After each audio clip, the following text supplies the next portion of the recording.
Good morning, Chairman Padoan, caro Piercarlo, Director Uzan, distinguished guests. Pleasure to join you today.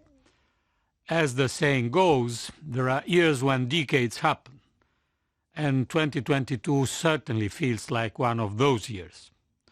Russia's reckless war in Ukraine has set in motion a chain of events that were unthinkable just a few months ago. The effects will be felt for years to come. In my remarks, I will focus on the economic consequences of the war before touching on three topics: energy, globalization, and defense. We may well be heading into one of the most challenging winters in generations. A number of warning lights are flashing red. Tenfold increases in energy prices in the space of 1 year. Inflation levels in the euro area and beyond climbing to the highest levels in decades, followed more recently by central banks' monetary tightening. Worsening economic sentiment amid weak demand in the US and China, and the prospect of the first winter in Europe with little or no Russian gas. And of course, a war that rages on and has now passed the 200-day mark. Yet, it's not all doom and gloom.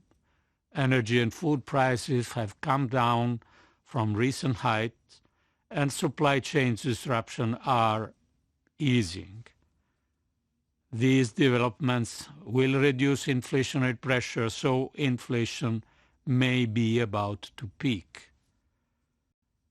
And the European economy has proved to be remarkably resilient, defying expectations. In the first half of the year especially, EU GDP grew by 0.8% in the first quarter and 0.7% in the second. This means that EU GDP is now more than 2% higher compared to pre-pandemic levels. And also labor markets are performing strongly. Unemployment in the EU now stands at a historic low of 6%. And these results are a testament to our united and unprecedented response to the pandemic, with our SURE program to protect employment and our next generation EU plan to jumpstart the recovery. Still, as we head into winter, uncertainty remains exceptionally high, and the prospects for next year are much less well defined. A recession is perhaps not inevitable, but the chances of one are rising.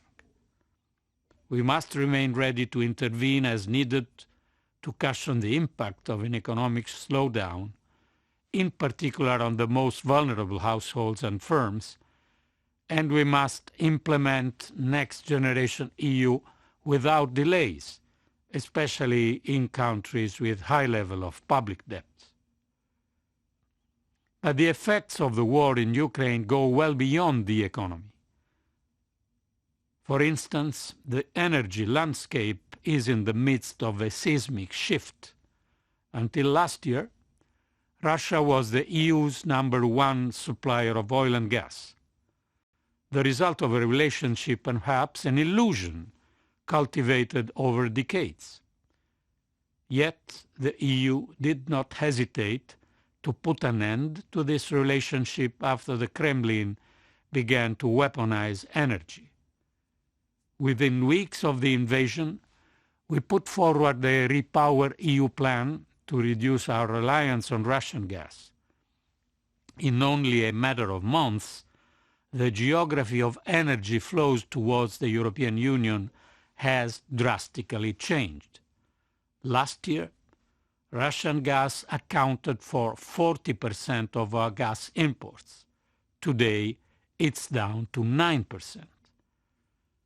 We made up for the reduced imports from Russia by diversifying our supplies and striking deals with more reliable partners like the US and Norway. Gas storage is on track to reach 90% ahead of the winter season. And in every crisis lie opportunities. So the EU is seizing on this energy crisis as an opportunity to accelerate the green transition with more ambitious energy efficiency measures and faster rollout of renewables. This is crucial for lowering consumption level, increasing energy savings, and enhancing our security. Our forthcoming reform of the electricity market will break the influence of gas on electricity prices, and we have seen how the simple signaling of these measures has helped bring prices down. Still, we are under no illusions. The months ahead will be challenging. But this is Putin's last card. If we succeed, and we must, we will have addressed a key source of vulnerability, kept price in check, secured alternative supplies, and provided a decisive push to meeting our climate targets, all the while depriving the Kremlin of desperately needed revenues. Our European strategic autonomy should go beyond the issue of fossil fuels. We are also too dependent on imports of critical raw materials, and not just from Russia. This brings me to my second point on the effects on trade and globalization. The disruption to trade brought about by the pandemic and the war in Ukraine are reshaping alliances and global supply chains. They are leading to a broad rethink of the strategic sectors where the EU needs to become more autonomous. For instance, the green transition will massively expand the demand for electric vehicles and solar panels, and yet the supply chains for the production of electric vehicles' batteries and solar panels are to a very large extent controlled by China. That is why we must take a hard look at where our current and future vulnerabilities might lie and seek to boost our domestic capabilities in key areas.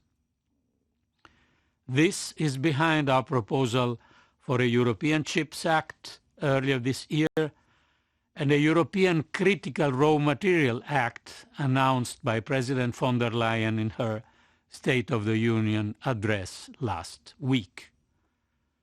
The reshoring of production lines is not about undermining our commitment to free trade and multilateralism. It's about building stronger, safer supply chains. It's not about protectionism or nationalism. It's about a more secure form of globalization. Indeed, economic integration is a source of strength. It is, after all, the main driver behind the EU's economic success. So while we must isolate those who seek to weaponize this economic interdependence, we will also continue to push for an open, rules-based, multilateral trade system. Distinguished guests, the war in Ukraine also marks a turning point for Europe's defense policy and for the transatlantic relationship, or as German Chancellor Olaf Scholz called it, a Zeitenwende. Positions that were held for decades have shifted in a matter of days. Countries with traditionally low defense spending announce radical increase of their defense budget. Finland and Sweden put aside their historic neutrality and are joining NATO. For the first time in its history, the EU is funding arms and other equipment for a country under attack. And member states have committed to bolster our common defense capabilities with joint projects, procurement, and investments. Meeting these challenges on our energy independence, on our strategic autonomy, on our common defense, not to mention supporting the reconstruction effort in Ukraine, all this will require a mountain of investments. We will need to mobilize first and foremost the private sector, and in this respect, banks will have a crucial role to play. At the same time, the role of the public sector will be just as important. At EU level, we have a key instrument with Next Generation EU and the resources available under Recovery and Resilience Facility. That is why it is so important that member states continue to push ahead with their recovery and resilience plans. But I believe we must also adapt our common fiscal rules to the challenges of new economic and geopolitical landscapes. While ensuring debt levels remain sustainable, we need public budgets to support high level of investments, especially in those fields that are crucial to our common objectives and common goods. This is an important component of our upcoming review of the economic governance framework. We will put forward our orientation on possible changes to the framework in the coming weeks. Today's high-level seminar asks whether we are heading for a new EU and a new world. For the latter, much depends on the outcome of the war. Ukraine is fighting for its independence and sovereignty, for its freedom and democracy, and the West has rallied behind Ukraine to support these principles and uphold the post-war rule of the international order. A Russian victory in Ukraine would usher in a new and far more dangerous world, a world that rewards aggression over diplomacy, autocracy over democracy, the rule of the gun over the rule of law. That is why the historian Noah Harari argued that what is at stake in Ukraine is the direction of human history. And that is why we must continue to stand with Kyiv to ensure it will ultimately prevail. On the other hand, concerning Europe, I believe that there is no doubt that we are heading for a new EU.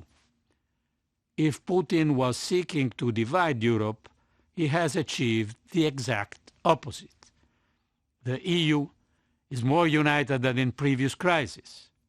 Our sanctions are steadily eating away at Russia's economy and undermining its war machine. Our financial assistance and our military support are helping Ukraine to keep the state running as its inspiring armed force turn the tide of the war, and to keep this unity in the coming months. Avoiding any deviation is vital for our future in Italy and in the European Union. And we have set in motion far-reaching changes for which there will be no coming back. The transition away from Russian fossil fuels, the push for stronger defense capabilities, the reshoring of certain production lines, the enlargement prospect for Ukraine, Georgia, and Moldova. Very few believe that Ukraine could resist against a full-scale Russian invasion, or that the EU could wean itself off its addiction to Russian energy. And yet, to quote Nelson Mandela, it always seems impossible until it's done. So, tough times lie ahead, but this is short-term pain for long-term gain. If we keep the same spirit of unity and ambition, I'm confident that a new Europe can be born out of this crisis. A stronger, more secure, and more sustainable Europe. A quiet superpower that lives up to the aspiration of its citizens and especially of its youth. Thank you.